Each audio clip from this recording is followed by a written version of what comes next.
So hi, good morning. So baka nagtataka kayo, bakit naka-jacket ako? At sobrang init dito sa loob. But then, galing kasi ako ng wet market, so namalengke ako. And kailangan kong maghilamos. So bago natin buksan yung parcel, I really need to, to share it with you guys.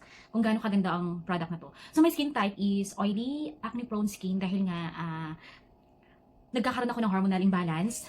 Then the fact na inoperahan ako, natanggalan ako ng right ovary, dahil sa cyst.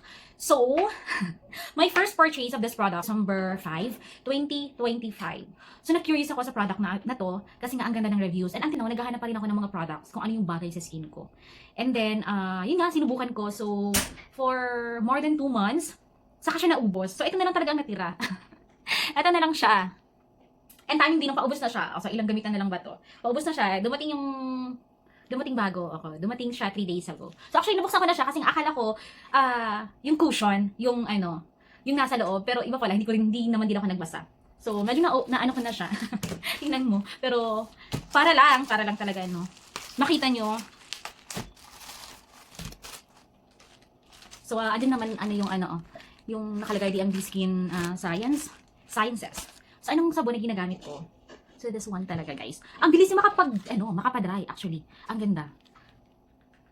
Huwag na kayo magdalawang isip pa. You try this one. Doon sa mga acne-prone skin, you try this one, guys. I highly recommend this product. So, I think, yun lang. Bye! Bili na kayo!